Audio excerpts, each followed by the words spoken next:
चलो bacteria start करते हैं। Bacteria are the smallest living organism. Bacteria सबसे छोटे लिविंग ऑर्गेनिज्म होते हैं, सही है। अच्छा, बैक्टीरिया से छोटे भी कुछ इन्फेक्शियस पार्टिकल्स होते हैं जिनको हम वायरस कहते हैं, मगर वायरस लिविंग ऑर्गेनिज्म नहीं होते हैं। वायरस छोटे तो होते हैं मगर उनके बारे में डिबेट है कि वो लिविंग है या नहीं है, वो बॉर्डर लाइन में, सही। उनको एब्सोल्यूट लिविंग ऑर्गेनिज्म कंसिडर नहीं कर सकते क्योंकि according to cell theory all living organism are compose of cell, और वायरस के पास सेल नहीं होता, इसलिए बैक्टीरिया को हम स्मॉलेस्ट लिविंग ऑर्गेनिज्म मानते हैं, सही है। ऑल बैक्टीरिया आर यूनिसेलुलर, सारे बैक्टीरिया यूनिसेलुलर होते हैं। And all bacteria are prokaryotes, सारे बैक्टीरिया क्या होते हैं? प्रोकैरियोट्स होते हैं। प्रोकैरियोट्स होने का मतलब इनके पास प्रोकैरियोटिक सेल होता है। प्रोकैरियोटिक सेल की कुछ प्रॉपर्टी है, जैसे दे लैक न्यूक्लियस, इनके पास न्यूक्लियस नहीं होते। They lack membrane bound organelles, इनके पास मेम्ब्रेन बाउंड ऑर्गेनेल्स नहीं होते।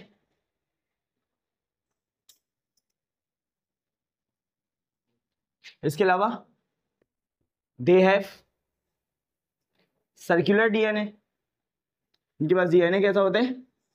सर्कुलर डीएनए होता है, सही है। इसके अलावा और क्या प्रॉपर्टी है इसकी? दे हैव यस मीसोसोम्स, इनके पास स्पेशल मीसोसोम्स होते हैं जो किसी भी यूकैरियोटिक सेल के पास नहीं होता है। इसके अलावा दे हैव बेसल बॉडी, तो यूकैरियोटिक में होती है ना, हम तो सिर्फ उन प्रॉपर्टीज को डिस्कस कर रहे हैं जो एब्सोल्युटली प्रोकैरियोटिक में प्रेजेंट है, एक्सक्लूसिवली प्रोकैरियोट में प्रेजेंट है, सही है। They have 70s ribosomes.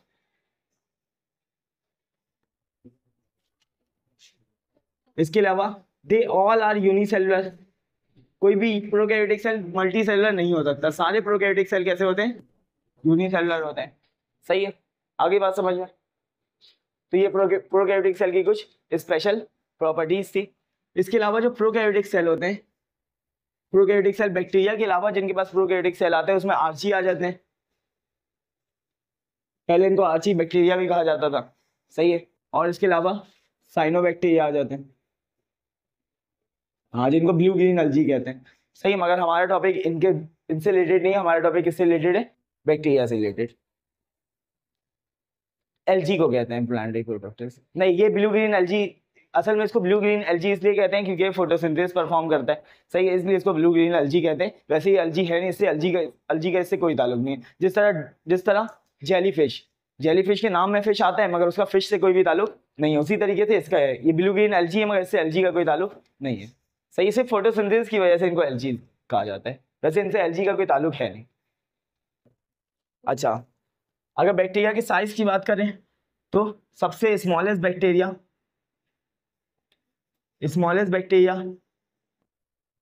0.2 micrometer का होता है, जबकि सबसे लार्जेस्ट बैक्टीरिया जो है वो कितने माइक्रोमीटर का होता है? Largest bacteria is of 600 micrometre. Largest bacteria 600 micrometre होता है, जिसको अगर मिलीमीटर में कन्वर्ट करें तो 0.6 मिलीमीटर। और मिलीमीटर की चीज हम आम आंख से देख सकते हैं, पता है हमें, सही। तो ये एक डॉट की तरह नजर आता है हम लोगों को आम आंख से, नेकेड आइज से। इसको 600 माइक्रोमीटर यानी 0.6 मिलीमीटर के बैक्टीरिया को देखने के लिए हमें किसी भी माइक्रोस्कोप की जरूरत नहीं है। समझ में आ गई बात? अच्छा, ये सबसे छोटा बैक्टीरिया होता है, स्मॉलेस्ट बैक्टीरिया, इसका नाम है माइकोप्लाज्मा। माइकोप्लाज्मा, सही, इसका नाम है माइकोप्लाज्मा। और ये माइकोप्लाज्मा वो वाहिद बैक्टीरिया है which lacks cell wall. All bacteria have cell wall except mycoplasma. All bacteria have cell wall except mycoplasma. Mycoplasma के अलावा तमाम बैक्टीरिया के पास सेल वॉल होता है, इनके पास सेल वॉल नहीं होता, याद रखना, इसीलिए और ज्यादा छोटे होते हैं इनका साइज, और इनका साइज होता है 0.2 माइक्रोन, सही है, या माइक्रोमीटर कह सकते हैं।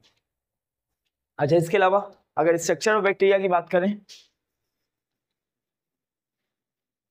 Structure of bacteria,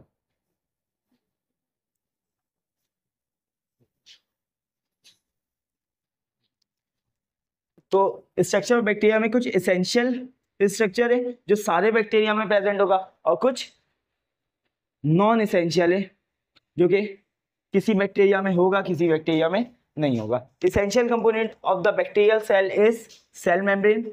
cell membrane सारे बैक्टीरिया में होगा, बगैर किसी एक्सेप्शन के। इसके अलावा सेल वॉल अगर माइकोप्लाज्मा को एक्सेप्ट कर दें, एक्सक्लूड कर दें तो सब में होगा। सही है, सेल वॉल एक्सक्लूडिंग, या फिर एक्सेप्ट लिख दो, एक्सेप्ट माइकोप्लाज्मा। सही है। इसके अलावा साइटोप्लाज्म सब में होगा, न्यूक्लियोइड सब में होगा। न्यूक्लियोइड देखो, न्यूक्लियोइड एक टर्म है, न्यूक्लियस के अंदर से अगर न्यूक्लियर मेम्ब्रेन, न्यूक्लियर प्लाज्म और न्यूक्लियोलस को निकाल दे तो जो मटेरियल बच जाता है उसको क्या बोलते हैं, न्यूक्लियोइड। तो न्यूक्लियोइड इज डीएनए। सही है, न्यूक्लियोइड एसेंशियल है। इसके अलावा और क्या चीज एसेंशियल है, मीसोसोम्स। क्लोरोफिल तो कुछ फोटोसिंथेटिक बैक्टीरिया में होते हैं और बाकी बैक्टीरिया में नहीं होते, और वो कोई स्ट्रक्चर नहीं है, वो तो एक केमिकल है ना। हम तो स्ट्रक्चर की बात कर रहे हैं कि सेल में कौन कौन से स्ट्रक्चर होते हैं। नॉन एसेंशियल स्ट्रक्चर की बात करें, हाँ एसेंशियल में राइबोसोम्स ही होते हैं, बिल्कुल राइबोसोम्स ही एसेंशियल होते हैं, सारे बैक्टीरिया में होते हैं। अच्छा, नॉन एसेंशियल की बात करें तो फ्लैजिला, यस, नहीं सेल वॉल तो हमने एसेंशियल में डाल दिया माइकोप्लाज्मा को एक्सक्लूड करके। फ्लैजिला, पिलाए, यस, प्लाज्मिड नॉन एसेंशियल होते हैं। इसके अलावा प्लाज्मिड के अलावा कैप्सूल, स्लाइम, ये सारे स्ट्रक्चर्स क्या हैं बैक्टीरियल सेल में, नॉन एसेंशियल स्ट्रक्चर हैं। सही है, सबको पढ़ते हैं, पहले बैक्टीरियल सेल बना लेते हैं, फिर सबको एक एक करके सबको स्टडी करते हैं।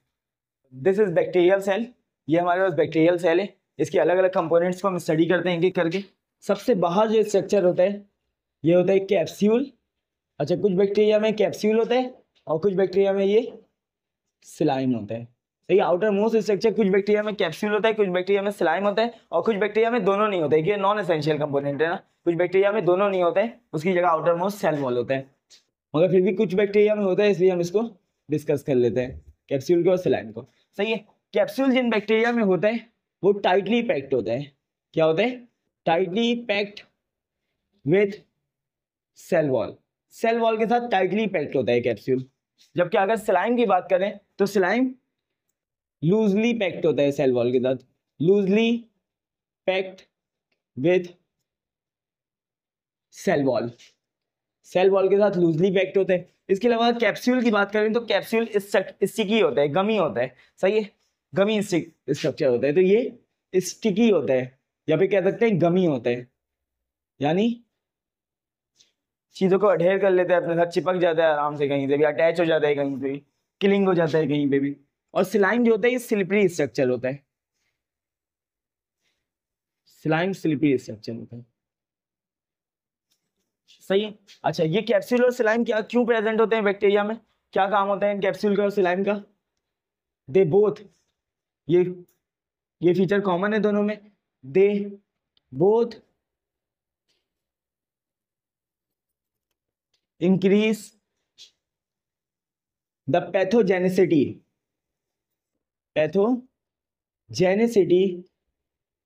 Of bacteria. ये दोनों क्या करते हैं, बैक्टीरिया की पैथोजेनिसिटी को बढ़ाते हैं। सही, बैक्टीरिया की पैथोजेनिसिटी, पैथोजेन का मतलब क्या होता है, बीमारी काउज करने वाला, और पैथोजेनिसिटी क्या होती है, वो एबिलिटी टू काउज डिजीज। सही है, तो ये क्या स्लाइम और कैप्सूल क्या करते हैं, डिजीज काउज करने की एबिलिटी को बढ़ा देता है, बैक्टीरिया वायरस की पैथोजेनिसिटी को बढ़ा देता है। कैसे बढ़ा देता है, ये जो कैप्सूल होता है, ये कैप्सूल इसकी मदद करता है किस चीज में, कैप्सूल इसकी मदद करता है कि ये ब्लड वेसल की सरफेस से कहीं से भी स्टिक हो जाए, जिसकी वजह से मैक्रोफेज इनको ढूंढ नहीं पाए।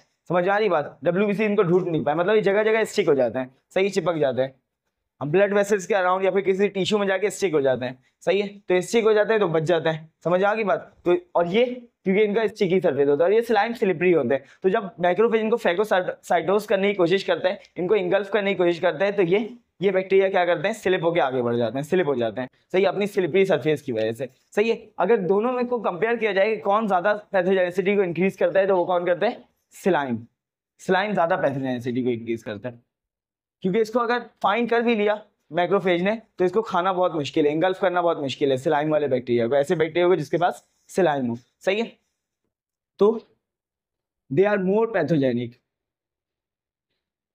Slime containing bacteria are more pathogenic. सही है, because slime prevent them from phagocytosis. Slime क्या करता है, इनको फेगोसाइटोसिस से रोकता है, प्रिवेंट करता है। समझ में आ गई बात? इसलिए ज्यादा ज्यादा टॉक्सिक होते हैं, ज्यादा पैथोजेनिक होते हैं। बात समझ में आ गई? तो अगर एमसीक्यूज आए इस तरह का कि कौन सा स्ट्रक्चर ऐसा है जो बैक्टीरिया की पैथोजेनिसिटी को बढ़ाता है, तो क्या आंसर लगाओगे? और कैप्सूल और स्लाइम दोनों मौजूद हो, स्लाइम। और कोई एक चीज मौजूद हो तो फिर लगा देना वही, फिर तो आंख बंद करके लगा देना। अगर दोनों मौजूद हो तो स्लाइम लगा देना। ये फेगोसाइटोसिस को प्रिवेंट कर रहा है, और अगर फेगोसाइटोसिस देर से होगी तो मतलब इननेट इम्यून सिस्टम का जो सेकंड लाइन ऑफ डिफेंस है वो भी देर से एक्टिवेट होगा, उसको भी मैक्रोफेज एक्टिवेट करता है। और जो थर्ड लाइन ऑफ डिफेंस है पूरी देर से एक्टिवेट होगी, उसको भी मैक्रोफेज, तो जब तक वो बीमारी काउज कर देगा। तो देखो अब जो ग्लाइकोकैलिक्स के अंदर जो स्ट्रक्चर है बैक्टीरियल सेल में, वो है सेल वॉल। सही है। अच्छा, ग्लाइकोकैलिक्स और सेल वॉल में फर्क है। ग्लाइकोकैलिक्स एक नॉन एसेंशियल कंपोनेंट है, किसी बैक्टीरिया में होता है, किसी बैक्टीरिया में नहीं होता है, मगर सेल वॉल हर बैक्टीरिया में होता है। सही है। सेल वॉल बना होता है म्यूरिन से, और murein is composed of two components, peptidoglycan and lipoglycan. सही है। पेप्टाइडोग्लाइकन और लिपोग्लाइकन को कलेक्टिवली हम कहते हैं म्यूरिन। अब बैक्टीरियल जो सेल वॉल होती है, बैक्टीरियल सेल वॉल दो तरह की होती है, gram positive and gram negative. ये ग्राम पॉजिटिव और ग्राम नेगेटिव हमने ये डिवीजन किए on the basis of gram staining. सही, ग्राम स्टेनिंग के बेस पे डिवीजन किए। ग्राम स्टेनिंग समझने के लिए 3 स्टेप समझने होंगे। ग्राम स्टेनिंग के 3 स्टेप होते हैं। सबसे पहला प्राइमरी डाई, दूसरा वॉशिंग विथ अल्कोहल, और तीसरा secondary dye, application of secondary dye. देखो प्राइमरी डाई जो हमारे पास है वो है crystal violet iodine, crystal violet iodine, this is primary dye, जिसको CVI कहते हैं। और सेकेंडरी डाई जो हमारे पास है वो क्या है? सैफरेनिन। देखो सबसे पहले करते क्या है, सबसे पहले हमने 2 बैक्टीरिया लिया, 2 अलग अलग बैक्टीरिया, और इसके ऊपर डाल दिया प्राइमरी डाई। सही है। प्राइमरी डाई डालने के बाद जब हमने इसके ऊपर प्राइमरी डाई डाला, दोनों के ऊपर प्राइमरी डाई यानी क्रिस्टल वायलेट आयोडीन डाला, तो दोनों किस कलर के हो गए? पर्पल कलर के। सही है। किस कलर के हो गए? पर्पल कलर के। सही, 2 बैक्टीरिया हमने लिए थे, दोनों के ऊपर हमने प्राइमरी डाई डाला क्रिस्टल वायलेट आयोडीन, और दोनों किस कलर के हो गए? पर्पल कलर के। फिर हमने दोनों को वॉश किया अल्कोहल से। सही है। एक बैक्टीरिया पर्पल रहा और दूसरा बैक्टीरिया डीकलराइज हो गया। क्या हो गया? डीकलराइज हो गया, मतलब कलर गायब हो गया उसका, पर्पल कलर। इसने अल्कोहल से वॉश करने पे इस बैक्टीरिया ने कलर को क्या कर दिया? छोड़ दिया अपने। सही है। उसके बाद फिर हमने इसी मीडियम में इस दोनों बैक्टीरिया को निकाला और इस मीडियम में क्या डाल दिया? सैफरेनिन डाल दिया, यानी सेकेंडरी डाल दिया। सेकेंडरी डाई डालने के बाद पर्पल, ये तो एक बैक्टीरिया पर्पल कलर ही का रहा और दूसरा बैक्टीरिया किस कलर का हो गया? पिंक कलर का हो गया। सही है। तो वो बैक्टीरिया जो पर्पल स्टेन हुआ इस ग्राम स्टेनिंग में, उस बैक्टीरिया को हमने क्या कहा? Gram positive. और जो बैक्टीरिया पिंक स्टेन हुआ उसको हमने क्या कहा? Gram negative. सही है। तो देखो हमें पता नहीं होते कौन सा बैक्टीरिया ग्राम पॉजिटिव है कौन सा नेगेटिव। हम बैक्टीरिया का सैंपल लेते हैं, बैक्टीरिया के सैंपल पे प्राइमरी डाई डालते हैं। सही है। फिर उसको निकालते हैं उससे और वॉश कर देते हैं। वॉश करने के बाद उस पर सेकेंडरी डाई डालते हैं, और सेकेंडरी डाई डालने के बाद उसको माइक्रोस्कोप में देखते हैं। अगर माइक्रोस्कोप में देखते पे वो पर्पल कलर का नजर आ रहा है, इसका मतलब वो ग्राम पॉजिटिव है। अगर पिंक कलर का नजर आ रहा है, मतलब वो ग्राम नेगेटिव। अब सैफरेनिन जो कलर देता है वो पिंक कलर देता है। सही, पिंक कलर उसको देगा जो डीकलरेशन में, सॉरी अल्कोहल से वॉश करने में अपने आप को डीकलराइज कर लेगा, डीकलरेशन कर लेगा, वो पिंक कलर का हो जाएगा, वो ग्राम नेगेटिव होता है। समझ में आई बात? तो ये होती है ग्राम स्टेनिंग। ग्राम स्टेनिंग के नतीजे में ग्राम पॉजिटिव बैक्टीरिया आते हैं जो कि रिटेन करते हैं प्राइमरी डाई को। रिटेन पर्पल कलर बोल दो, रिटेन पर्पल कलर, या फिर कह दो रिटेन पर्पल कलर, या फिर रिटेन प्राइमरी डाई, या फिर कह दो कि रिटेन करते हैं किसको? क्रिस्टल वायलेट आयोडीन को। कुछ भी कह दो, ये रिटेन कर लेते हैं। सही है। जबकि दे रिटेन सैफरेनिन, ये किसको रिटेन करते हैं? सैफरेनिन को, या फिर पिंक कलर को रिटेन करते हैं। ये डिफरेंस है दोनों में डिफरेंस कैसे किया हमने? ग्राम स्टेनिंग के एक प्रोसेस से। ये ग्राम स्टेनिंग एक प्रोसेस होते हैं, एक्सपेरिमेंट वगैरह जो करते हैं, जो वो करते हैं, रिसर्च करते हैं, उनको चाहिए होते हैं क्रिस्टल वायलेट आयोडीन। सही, आयशा नाज जो थी क्लास में, उसकी सिस्टर को चाहिए था क्रिस्टल वायलेट, याद है? क्रिस्टल वायलेट मिल रहा नहीं था यहाँ पे, इसलिए नहीं मिल रहा था कि बहुत एक्सपेंसिव होता है, बहुत ज़्यादा एक्सपेंसिव होता है क्रिस्टल वायलेट आयोडीन। 25 ग्राम मेरे ख्याल से 10-15 हज़ार रुपये का होता है। हाँ, डाई करने के लिए एक डाई है, सिर्फ इसके लिए नहीं, मतलब किसी भी चीज को डाई करने के लिए, कलर करने के लिए, माइक्रोस्कोप में देखने के लिए हम इस्तेमाल करते हैं उसको। क्रिस्टल वायलेट कौन सा? क्रिस्टल वायलेट वाला, ये ग्राम पॉजिटिव ग्राम नेगेटिव वाला, सही। अच्छा ये हो गया। इसके अलावा ग्राम पॉजिटिव और ग्राम नेगेटिव बैक्टीरिया के सेल वॉल में ये फर्क होता है कि ग्राम बैक्टीरिया पॉजिटिव बैक्टीरिया में पेप्टाइडोग्लाइकेन की कंसंट्रेशन बहुत ज्यादा होती है। पेप्टाइडोग्लाइकेन, हाँ अभी बात करते हैं। और इसमें पेप्टाइडोग्लाइकेन की कंपोजिशन कम होती है। इसके अलावा ग्राम पॉजिटिव थिक होता है, जबकि ग्राम नेगेटिव थिन होता है। इसके अलावा ग्राम पॉजिटिव डबल लेयर होता है, मतलब इसकी जो सेल वॉल होती है 2 लेयर पर मुश्तमिल होती है, 2 लेयर पे कंसिस्ट करती है, जबकि कुछ कंडीशन में 2 से ज्यादा भी हो जाती है, मगर ज्यादातर 2 लेयर होती है। और जबकि इसकी ग्राम नेगेटिव की सिंगल लेयर होती है, सिंगल लेयर। मल्टी लेयर हो सकती है बिल्कुल, मगर ज्यादातर कंडीशन में डबल लेयर होती है, 2 लेयर्स होती है। सही, मल्टी लेयर भी लिख लो इसके नीचे। ज्यादातर कंडीशन में डबल लेयर होती है, मगर मल्टी लेयर भी हो सकती है। इसके अलावा जो ग्राम पॉजिटिव बैक्टीरिया होते हैं इनमें आउटर मेम्ब्रेन नहीं होती है। सही है, आउटर मेम्ब्रेन एब्सेंट। जबकि जो ग्राम नेगेटिव बैक्टीरिया होते हैं इसमें आउटर मेम्ब्रेन प्रेजेंट होती है।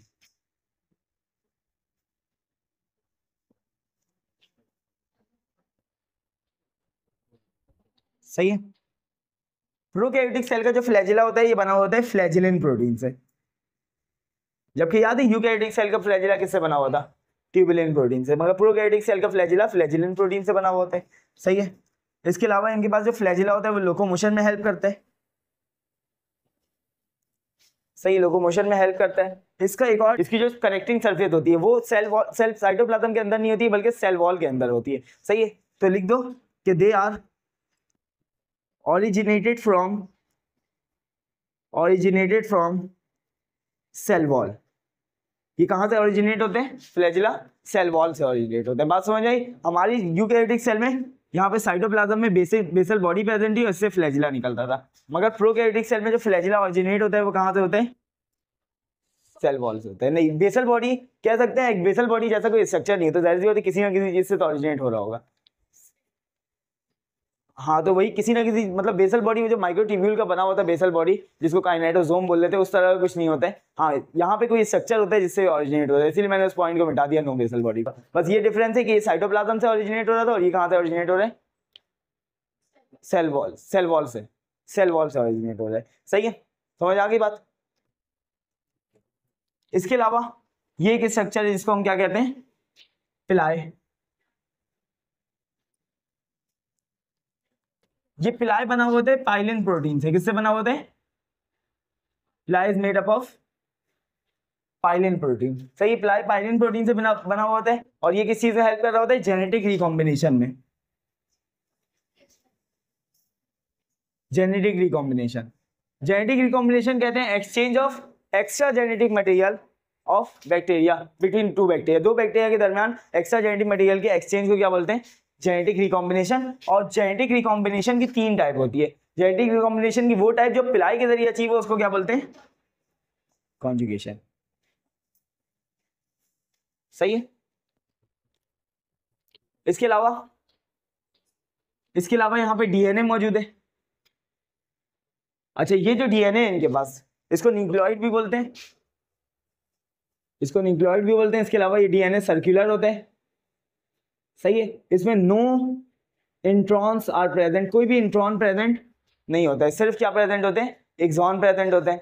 सही है, ये डिफरेंस है डीएनए में इनके। अच्छा, और इनके पास डीएनए के अलावा प्लाज्मिड भी होते हैं। क्या होते हैं? Plasmid is extra yes genetic material. अब अगेन ये नॉन एसेंशियल है, मतलब कुछ बैक्टीरिया में होता है, कुछ बैक्टीरिया में नहीं होता है। अगर ये प्रेजेंस होता है तो इसमें कुछ प्रेजेंट होता है, तो इसमें कुछ जीन्स होती हैं जो इसको एंटीबायोटिक रेजिस्टेंट बनाती है, एंटीबायोटिक से रेजिस्टेंट बनाती है। बात समझ आई? मतलब एंटीबायोटिक इस पर अटैक नहीं कर पाता है, या यस पैथोजेनिसिटी इंक्रीज करती है। सही है, तो प्लाज्मिड के अंदर भी जीन होती है, gene for antibiotic resistance, antibiotic. सही है। इसके अलावा इनके पास राइबोसोम्स होते हैं। राइबोसोम्स होते हैं और ये राइबोसोम 70S होते हैं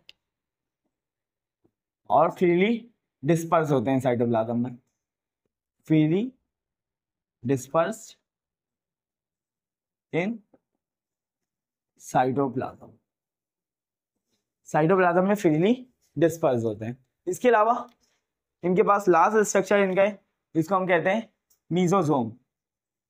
ये रहा, इसको ऊपर लिखता हूं यहाँ पे, मीजोजोम।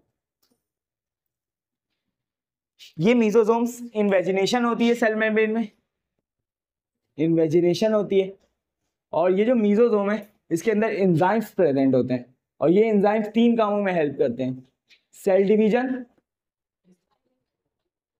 डिवीजन प्लस रिस्पायरेशन में भी हेल्प करते हैं, सेलुलर रिस्पायरेशन में, और उसके अलावा सेल डिवीजन डीएनए रेप्लिकेशन में। इसके अलावा एक और चीज में हेल्प करते हैं जिसका नाम है डीएनए रेप्लिकेशन। सही है। अच्छा, रिस्पायरेशन का कौन सा पार्ट होता है जो मीजोसोम में होता है?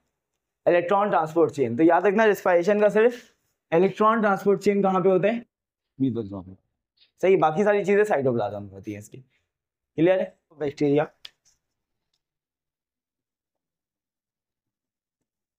Shape of bacteria.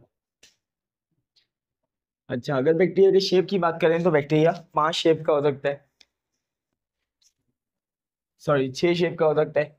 First one is यस टोक्सा या फिर coccus, second one is bacillus, third one is coccobacillus, fourth one is spirilla, fifth one is vibrio and sixth one is spirochete. सही है, 6 तरह के हो सकते हैं बैक्टीरिया। फोकस का मतलब है राउंड शेप, फोकस का मतलब क्या है? Round shape bacteria. सही है। बैसिलस का मतलब है रॉड शेप बैक्टीरिया। सही। कोकोबैसिलस का मतलब है रॉड, समवट रॉड और समवट रेक्टेंगुलर और समवट राउंड भी है। सही है, राउंड भी और रेक्टेंगुलर भी हो इस तरह से। सही है, इसको हम क्या कहते हैं? Rounded bacillus. सही है, राउंडेड बैसिलस है कोकोबैसिलस। स्पाइरेला, स्पाइरेला कैसे होते हैं? स्पाइरल शेप के होते हैं, इसीलिए स्पाइरेला इनको कहते हैं, स्पाइरल शेप के होते हैं। विब्रियो जो होते हैं ये कॉमा शेप के होते हैं, ये शेप के होते हैं, स्पाइरेला स्पाइरल शेप के होते हैं, विब्रियो कॉमा शेप के होते हैं। सही है। इसके अलावा स्पाइरोकीट क्या होते हैं? स्क्रू की तरह होते हैं। यस, स्क्रू की तरह नजर आते हैं। सही, जैसे स्क्रू नजर आता है घुमा हुआ बिल्कुल, इस तरह से स्पाइरोकीट भी नजर आते हैं। सही। स्पाइरल इस तरीके से कह रही हूँ, ऐसे नहीं, ये तो विब्रियो होते हैं। मतलब ऐसे मुड़ा हुआ होता है, ये तो विब्रियो होता है, विब्रियो सेंटर से मुड़ा हुआ होता है। स्पाइरला इस तरह का होता है, स्पाइरल सा। सही है, स्पाइरल शेप का होता है। सही है, और विब्रियो बीच से मुड़ा हुआ होता है जो तुम कह रही हो। सही है, तो ये कॉमा शेप का होता है विब्रियो, कॉमा शेप। सही, कॉमा इस तरह का होता है ना, इस तरह का, फिर इसने बस इस तरह बना दो, ये कॉमा शेप का हो गया। सही, और ये किस शेप का होता है? स्क्रू की तरह होता है ये बिल्कुल। सही है, स्क्रू की तरह राउंडेड होते हैं। अच्छा, ये जो कोकस होते हैं, ये कोकस अकेले भी रह सकता है, इसको क्या बोलते हैं? मोनोकोकस। ये 2 कोकसाई एक साथ भी रह सकते हैं, इसको क्या बोलते हैं? डिप्लोकोकस। 4 कोकस भी एक साथ रह सकते हैं, इसको क्या बोलते हैं? टेट्रेट। सही है, 8 कोकस भी एक साथ रह सकते हैं, 4 यहाँ पे 4 पीछे हैं। सही है, 8 है, 8 कोकस है, इसको क्या बोलेंगे? सार्किना। सही है, सार्किना बोल सकते हैं, या फिर चेन हो सकती है पूरी कोकस की। यस, इसको क्या बोलेंगे? स्ट्रेप्टोकोकस। या फिर यस क्लस्टर हो सकता है, बंच की तरह, ग्रेप की तरह, इस तरीके से। इरेगुलर अरेंजमेंट, इसको क्या बोलेंगे? स्टेफिलोकोकस। सही, कोकस सिंगुलर है और कोकाई प्लूरल है। सही। अच्छा बेसिलस की बात करें तो बेसिलस सिंगल भी हो सकते हैं और बेसिलस डबल भी हो सकते हैं। डबल होंगे तो क्या बोलेंगे इनको? डिप्लोबैसिलस। सही है। या फिर चेन भी हो सकती है, इसको क्या बोलेंगे? स्ट्रेप्टोबैसिलस। सही है। अच्छा कॉलोनी हमें सिर्फ कोकस में और बेसिलस में मिलती है, स्पाइरला, विब्रियो और स्पाइरोकीट अलग रहते हैं। सही है, मतलब साथ मिलके नहीं रहते हैं, एक साथ अटैच होके नहीं रहते हैं, एक जगह पे रहते हैं, कॉलोनी बना के रहते हैं, मगर अटैच होके सिर्फ कोकस और बेसिलस रहते हैं। सही, ये अटैच नहीं होते, एक दूसरे अलग अलग रहते हैं। सही है। अच्छा कोकस के बारे में याद रखना, कोकस जो होते हैं ये ए फ्लैजिलेट होते हैं, या फिर कह सकते हैं ए ट्राइकस होते हैं ये। सही, सारे कोकस, किसी भी कोकस में हमें फ्लैजिला नहीं मिलता है, और किसी भी विब्रियो में हमें, कोई भी विब्रियो में बगैर फ्लैजिला के नहीं मिलता है। सही है, ऑल विब्रियो हैज फ्लैजिला।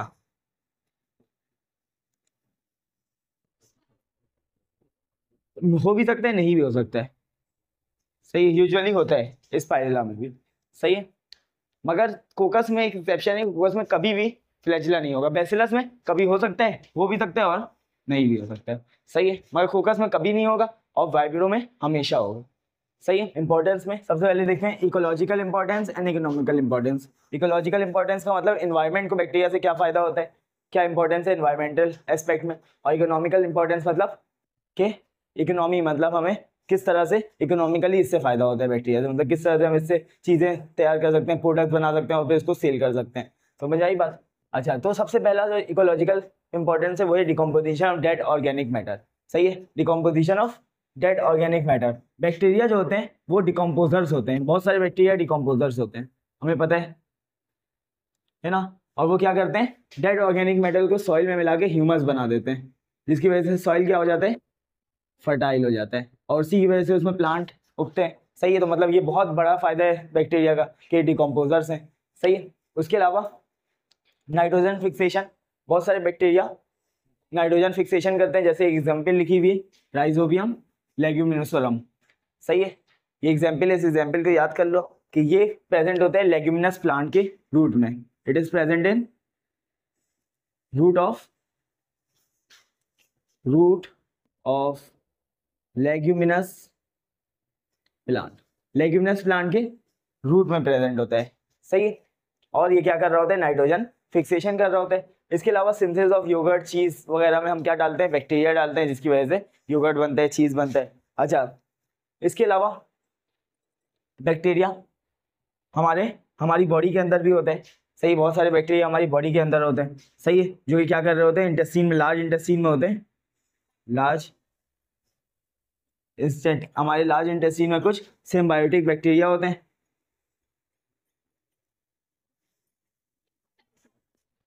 नहीं, इनको पैरासाइट नहीं कह सकते, इनको सिम्बायोट्स कहते हैं। पैरासाइट उनको कहते हैं जो हमसे फूड भी ले और हमें नुकसान नहीं पहुंचाए। सिम्बायोट्स उनको कहते हैं जो हमसे फूड तो ले मगर नुकसान नहीं पहुंचाए। यस, हाँ, म्यूचुअलिस्टिक एसोसिएशन बोलते हैं इसको। तो ये तो सिम्बायोटिक बैक्टीरिया होते हैं जो हमारे लिए vitamin B1, B2, B3 and के सिंथेसाइज करते हैं।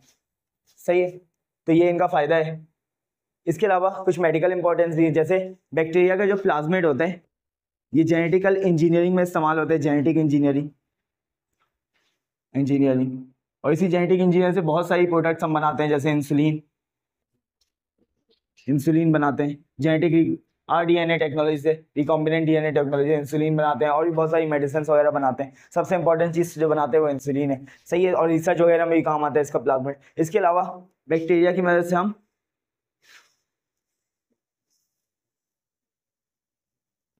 यही है ना, एग्जाम्पल क्या है, सॉरी एमॉक्सिलिन।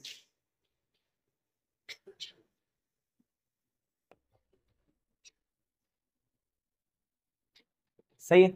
अच्छा बैक्टीरिया की वजह से हम क्या बनाते हैं, कुछ एंटीबायोटिक्स बनाते हैं, इसका नाम है एमॉक्सिलिन। और भी होते हैं, बुक में एमॉक्सिलिन की एग्जाम्पल लिखी हुई है इसलिए, नहीं पेनिसिलिन फंजाई से बनाते हैं। सही है, एमॉक्सिलिन बैक्टीरिया से बनाते हैं। इसके अलावा हम बैक्टीरिया से भले एंटीबायोटिक्स ना बनाए, मगर बैक्टीरिया को हम यूज़ कर सकते हैं for the synthesis of antibiotics. सही है, बैक्टीरिया के ऊपर अलग अलग एंटीबायोटिक्स को अप्लाई करके हम देख सकते हैं किस एंटीबायोटिक से वो उसकी एंजाइम की एक्टिविटी रुक जा रही है। सही, तो इस तरह हम यूज़ कर सकते हैं, रिसर्च पर्पज़ के लिए भी यूज़ कर सकते हैं। और एक एमॉक्सिलिन एक एंटीबायोटिक है जो हम बैक्टीरिया से बनाते हैं। इसके अलावा सिंथेसिस ऑफ विटामिन हम आर्टिफिशियल सिंथेसिस भी कर सकते हैं, आर्टिफिशियल सिंथेसिस ऑफ विटामिन्स। इसके लिए हम ई कोलाई बैक्टीरिया का इस्तेमाल करते हैं, और ई कोलाई बैक्टीरिया से क्या बनवाते हैं हम, आर्टिफिशियली विटामिन्स बनवाते हैं और उसको सेल करते हैं। उसके अलावा एक ख़ास डिजीज़ होती है, वैसे बैक्टीरिया से हमें बहुत सारी डिजीज़ होती हैं, नंबर ऑफ डिजीज़ हम पढ़ चुके हैं बैक्टीरिया से, निमोनिया पढ़ चुके हैं, टाइफाइड पढ़ चुके हैं। सही है, उसके अलावा टेटनस, सही, गोनोरिया, सेफिलिस, ये सब बैक्टीरिया से होता है। एक बैक्टीरिया की एग्जाम्पल, एक डिजीज़ की एग्जाम्पल जो बुक में लिखी हुई है वो है बोचुलिज्म। सही है, बोचुलिज्म होता है क्लॉस्ट्रीडियम बोटुलिनम से।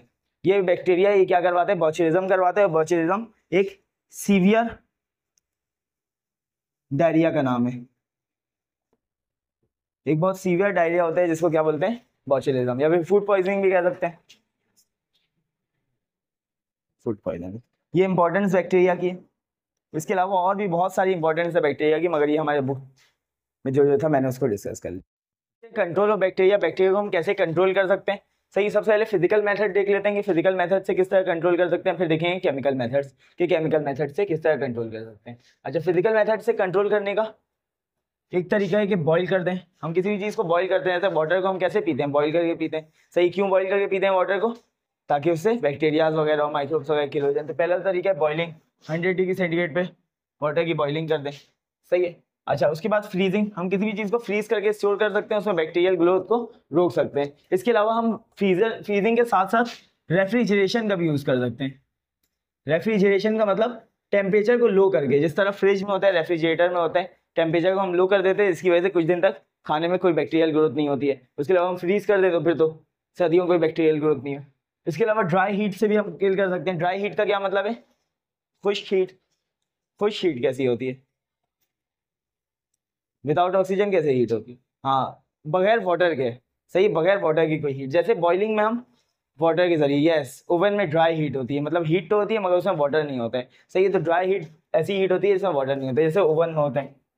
सही, ओवन में ही उससे ही बैक्टीरिया किल हो सकते हैं। सही है, जो स्टीम हम लेते हैं वो क्या है, जो स्टीम लेते हैं, हाँ भाप, वो क्या होता है, पूछ रहा हूँ, नहीं, उसमें वाटर वेपर्स होते हैं। बिल्कुल सही। पैस्चराइजेशन एक प्रोसेस, इसको 9-10 में पढ़ा होगा तुम लोगों ने, पढ़ा है पैस्चराइजेशन को। रैपिड, पहले टेम्परेचर को इंक्रीज करते हैं हम, टेम्परेचर को इंक्रीज करते हैं, फिर रैपिडली टेम्परेचर को डिक्रीज कर देते हैं, यानी ठंडा कर देते हैं। पहले हीट देते हैं फिर कूल डाउन कर लेते हैं। जैसे इस तरह से बहुत सारे फूड को हम प्रिजर्व कर देते हैं। जैसे मिल्क को हम पहले गर्म करते हैं, फिर उसके बाद क्या कर लेते हैं, उसको ठंडा कर लेते हैं। उसकी वजह से बहुत सारे बैक्टीरिया ऐसे होते हैं जो 100 डिग्री सेंटीग्रेड तक पहुंचने के बाद भी सर्वाइव कर रहे होते हैं। सर, हम 40-50 डिग्री सेंटीग्रेड पर पहुंच जाते हैं, 70 डिग्री सेंटीग्रेड पर एनवायरनमेंट पहुंच जाते हैं, मगर हमारे अंदर का टेम्परेचर नॉर्मल रहता है। तो इसलिए हम रैपिड टेम्परेचर को बढ़ाते हैं और फिर फौरन से क्या कर देते हैं, कम कर देते हैं। इस फ्लक्चुएटिंग टेम्परेचर को बैक्टीरिया बर्दाश्त नहीं कर पाता है, इतनी ज़्यादा स्पीड में फ्लक्चुएशन को बर्दाश्त नहीं कर पाते हैं और इस जहान फानी से कूच कर जाता है।